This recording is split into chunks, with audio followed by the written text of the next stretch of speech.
orang infak di jalan Allah. Infak itu, ini yang perlu saya luruskan, tidak harus menggunakan uang. Infak itu pemberian bersifat materi. Makanan itu infak, pakaian itu infak, buah-buahan itu infak. Silahkan berbagi, walaupun nggak ada uang, bisa kita gunakan dengan yang lain. Cek, kalau antum main ke Auckland, ke New Zealand, ya, di situ ada donation, itu bukan cuma dengan uang, food. Kadang mereka kasih dengan makanan. Ada yang nyimpen ciki, kotaknya di situ. Di kotak infak itu, kotak dalamnya ada ciki, ada beras, dan macam-macam. Sampingnya ada yang uang. Cuman mesti dilihat dulu bagaimana bentuk kotaknya. Ya, kalau kotaknya belahan kecil, itu pasti uang, bukan beras. Oh, ini beras nih, dibuka dulu karungnya, diginikan. Tidak, bukan.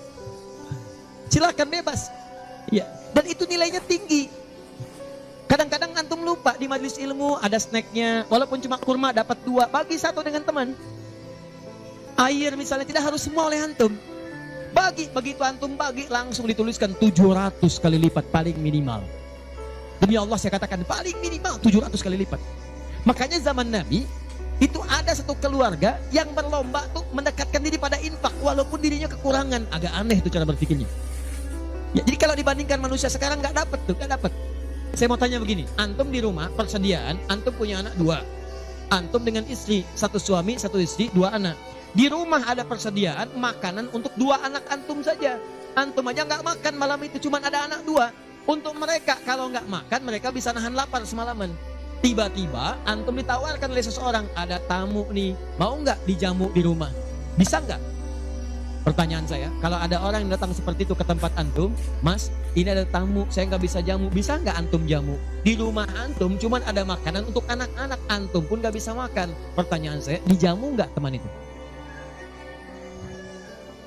Kenapa diam? Wahai ahli surga, kenapa diam? Lihat cara berpikirnya. Kalau cara berpikir kita hanya ke makanan saja, maka kita katakan, Ustaz, anak saya aja dapatnya makanan seperti itu, kami pun nggak makan, bagaimana bisa diberikan pada tamu? Tapi cara berpikir Tolhah dan keluarganya agak beda. Begitu Nabi katakan ada tamu, kita datang langsung angkat tangan, duluan ngangkat, padahal yang lain banyak yang punya banyak makanan. Tapi cara berpikirnya, kapan lagi saya dapat 700 lebih? Kapan lagi saya dapat? Diangkat langsung tangannya. Ya Rasulullah, saya. Sebelum yang lain ngangkat, angkat tangannya. Maka diantar kemudian ke rumahnya. Sampai di rumah, istrinya dikatakan, duhai sayang, ada titipan Rasulullah. Bahasanya bukan ada tamu, ada titipan Rasulullah. Allahu Akbar. Ada titipan Rasulullah. Maka istrinya langsung membaca, saya paham. Saya bertugas menidurkan anak-anak dulu, tidurkan. Yang suaminya menyiapkan makanan. Begitu sudah jadi, kata suaminya kepada tamu tadi, Anda silahkan makan di sini, saya temani dulu istri saya. Gak enak rasanya meninggalkan sendirian. Begitu temannya makan, dia berpura-pura makan di bilik yang lain, membunyikan bunyi-bunyi seakan-akan makan. Begitu sudah kenyang, tanpa mukaddimah yang lain langsung pamit. Terima kasih sudah menjamu saya, semoga Allah berikan pahala. Pamit malam itu juga. Begitu selesai pamit, subuh-subuhnya datang menghadap pada Rasulullah pagi-pagi. Apa yang terjadi? Turun ayat Quran surah 59 ayat 9 sampai 10 itu. Walladzina tabawwa'ud dar, sampai ke kalimat wa yu'thiruna ala anfusihim walau kana bihim khasasah. Tuh cara berpikirnya. Jadi kalau antum melihat peluang seperti ini, enak teman-teman sekalian, banyak sekali. Tidak harus uang, pakaian, makanan, macam-macam. Jadi kalau antum beli buah tuh, antum beli 5, di rumah ada 3 orang, berarti antum mesti sadar Allah titipkan yang 2 lagi untuk peluang infak antum. Bukan untuk antum habiskan semua. Kok bisa orangnya cuma 3, beli mangga 5? Siapa yang menggerakkan antum untuk beli 5 mangga? Orang cuma 3, berarti yang 2 lagi itu Allah gerakkan untuk mendapatkan pahala. Ada peluang di situ. Lu kepada siapa ya Rasulullah saya berikan? Kepada siapa ya Allah saya infakkan? Ini yang sering keliru. Kata Allah langsung turun, fi sabilillah, yang utama itu 5 dulu. 5. Kalau Anda temukan 5 ini, dia peluang infaknya sangat tinggi untuk diberikan. Siapa mereka ini? Ada di Quran surah kedua ayat 215, paling kanan sebelah bawah. Yas'alunaka madza yunfikun. Mereka bertanya pada Muhammad sallallahu alaihi wasallam, ya, awas, apa yang harus kami infakkan? Pada siapa? Maka turun jawaban, qul ma anfaqtum min khair. Katakan kalau mau infak mesti yang paling bagus. Ini kaidah pertama. Awas, ada peringatan di Al-Baqarah ayat 267. Wala tayammamul khabitha minhu tunfiqun walastum biakhidhihi illa an tughmidu fi. Jangan kamu infakkan pada orang lain yang kamu tidak suka. Melihatnya aja kamu nggak suka, dikasih orang. Antum punya uang 50.000, 2, 1, wah masih keras, bagus, luar biasa. Masuk dompet enak dilihat. Yang kedua, wah sudah lecek, dek dekil, of the kumel. Wah, dilihat gak enak, baunya gak nyaman. Tiba-tiba ada orang lewat. Pak, sedekah Pak. Pertanyaan saya, maaf, mana yang antum berikan? Yang lecek atau yang bagus? Tuh. Ingat, kalau urusan zakat mal, berikan yang bagus. Zakat mal, pilih. Paham?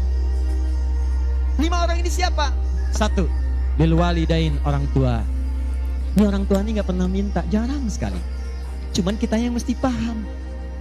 Kan sama, antum pun suka ngasih isyarat. Mama, mama, mama, mama. Oh, mau makan. Makan. Mama, mama, mama, mama. Boneka, boneka. Antum setelah dewasa mesti paham. Kadang-kadang orang tua tuh gak minta. Gak pengen nyusahin anaknya. Padahal orang tua udah susah. Melahirkan susah, mengandung juga susah, merawat susah, menyusui susah. Sudah dewasa pun antum masih susahin juga. Kapan antum berbaktinya? Kadang-kadang cuma nanya, nelpon apa kabar. Padahal di rumahnya itu Masya Allah lagi kurang beras. Beras kurang, listrik belum dibayar. Kirimkan, sebelum diminta kirimkan. Itu begitu antum kirimkan, demi Allah saya katakan. Di hadits Al-Bukhari, di kitab Al-Adabul Mufrad, bukan cuma mendapatkan lipatan pahala kalikan 700 lebih, tapi ridha Allah turun ke tempat antum pada saat itu. Kalau sudah turun, semua doa yang antum mintakan minimal akan dijawab pada saat itu. Itu rahasianya. Kalau dengan urusan orang tua itu udah gak usah mikir. Begitu mengatakan, nah gini-gini, tenang aja mah. Walaupun gak ada, katakan, insya Allah mah selesai. Insya Allah, berusaha antum. Begitu antum dapatkan seperti orang tua mengusahakan untuk antum dulu, maka pahala dilipat gandakan, ridho turun seketika. Kejar. Wal aqrabin, kerabat terdekat. Kerabat dibagi 2.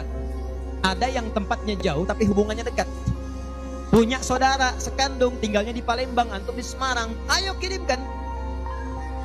Anak bibi nggak bisa nih pendidikannya, bantu. Antum ada, bantu. Nilainya tinggi, jangan dikira ringan. Nih bagian kedua nanti kalau saya terangkan banyak nih. Tenang aja, kita masih sampai subuh. Bagian kedua saya ikutin deh. Antum jual saya beli. Ya, cuman saya beli sampai 9:30. Paham? Ayo akrabin. Yang kedua itu, maaf, golongan kedua akrabin bisa tetangga. Orang yang tidak ada hubungan famili secara mahram, cuma tetangga antum. Tapi kalau yang kedua ini, Allahu Akbar, indahnya Al-Quran. Cek oleh antum, silahkan cek. Walaupun beda agama, itu tetap ada peluang infak. Gak ada ketentuannya kecuali di Quran. Gak ada aturannya kecuali di hadis. Buka Quran surah ke-31 ayat 15, paling kiri sebelah atas. Ada anak muslim, orang tua belum Islam, belum dapat hidayah. Kata Allah, urusan untuk ibadah pisahkan. Orang tua jangan paksa, doakan dia, silahkan dakwahi. Tapi urusan dunia, wasahibhuma fid dunya ma'rufa. Wa in jahadaka ala an tusyrika bima laysa laka bihi ilmun fala tuti'huma. Urusan ibadah masing-masing, kalau diajak-ajak enggak usah ditaati, tolak dengan cara yang lembut. Tapi kalau urusan dunia, bagi. Antum muslim, orang tua belum Islam, antum punya kelebihan.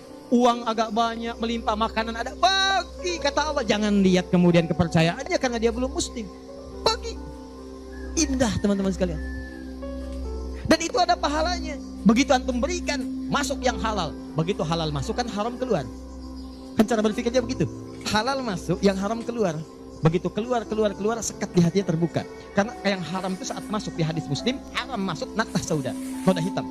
Noda nutup. Kalau masuk jadi daging dia. Antum misal, iyadzubillah, bukan antum, ada orang lain konsumsi yang haram. Yang haram masuk ke dalam mulutnya, masuk ke tubuhnya, beredar dengan darah, jadi daging, masuk ke telinga. Quran surah 6 ayat ke-25. Wa fi adhanihim waqra, di telinganya ada sumbatan. Maka yang haram cepat kedengaran, yang halal susah. Masjid dekat, suaranya dekat, Allahu Akbar, susah. Tapi konser yang macam-macam, yang joget, yang ini, yang itu, nyampe tuh konser di Jakarta dari Semarang tembus ke sana.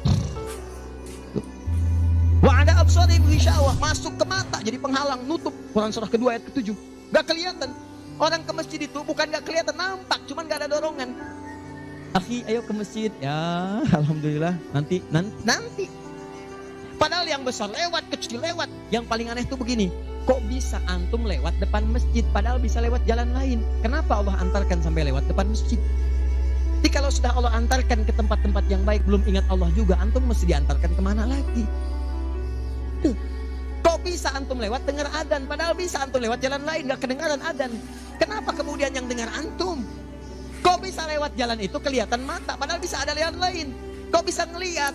Kalau Allah sudah berkehendak kebaikan, antum masih belum bisa membacanya, masih ditanya. Itu pasti ada maksiat masuk. Caranya keluarkan. Kalau yang haram masuk, masukkan yang halal. Maka yang haram akan dihancurkan. Hancur, hancur, hancur. Kemudian muncul yang halalnya. Kalau halal sudah masuk, maka hati itu akan mudah untuk mendekat kepada Allah. Doakan, doakan, doakan. Demikian tetangga kita. Jangan dikira tetangga antum yang muslim saja. Mungkin kita ada non-muslim samping kita. Mungkin ada yang Kristen, ada yang Hindu, yang Buddha. Dalam hubungan keduniaan indah. Silahkan berbagi. Apa antum gak pernah dengar hadis Nabi? Siapa yang masak makanan, baunya sampai ke tetangganya, maka bagilah dia walaupun cuma kuahnya. Tapi maksudnya bukan daging yang antum makan, kuahnya antum bagi. Bukan. Tidak. Maksud hadis itu walaupun cuma masak kuah, bagi juga supaya dia tidak negatif thinking, tidak salah paham. Antum gak ada ayam, adanya singkong, cuma dimasak bumbu opor. Bumbunya opor, tapi dagingnya singkong. Dimasak gak antum bagi, tetangga bilang, oh masak opor enak nih, padahal singkong. Dibagi walaupun cuma kuahnya. Tapi pertanyaan saya, apakah hadis itu mengatakan kalau tetangga anda muslim saja? Tidak. Never. Walaupun dia non muslim, masak. Bagikan sebelum dia menghirup baunya, ketuk pintunya. Begitu diketuk dia keluar. Ada apa pak? Ini ada makanan, walaupun sedikit, mudah-mudahan bisa bermanfaat. Bapak baik sekali, terima kasih. Bukan baik, Allah yang memerintahkan saya untuk berbagi. Dan saat itulah kalimat Allah mengalir di hati yang paling bening, menghunjam ke jiwanya. Masuk jadi hidayah. Masya Allah, besok-besok dia ketuk pintu kan, Assalamualaikum. Udah bisa Assalamualaikum tuh. Sebelumnya tidak. Begitu dibuka sambil mengembalikan yang kemarin, ya panci yang kemarin dikembalikan. Pak ini, apakah Allah sudah memerintahkan berbagi lagi hari ini? Oh. Lumayan.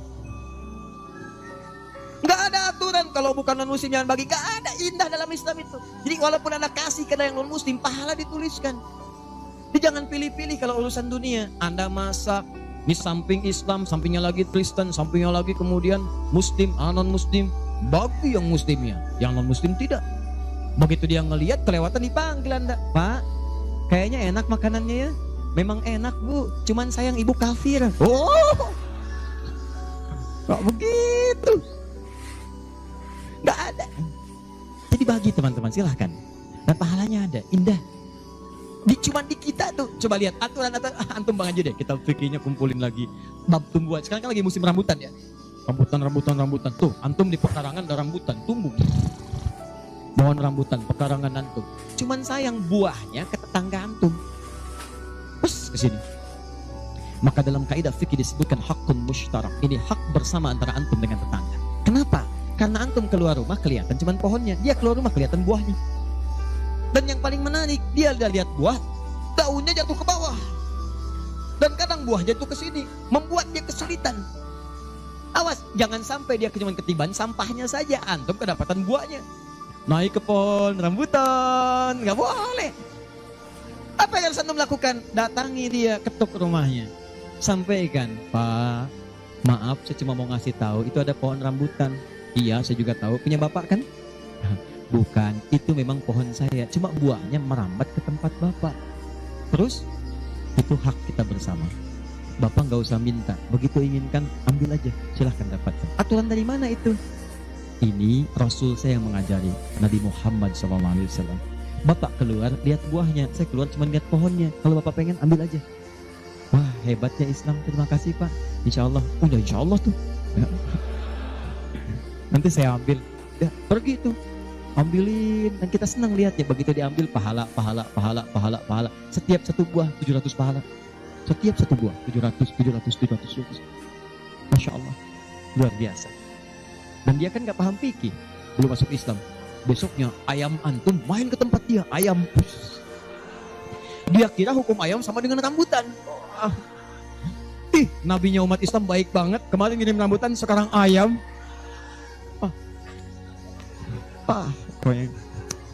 Mungkin ayam itu akan menggendong antum ke surga ya?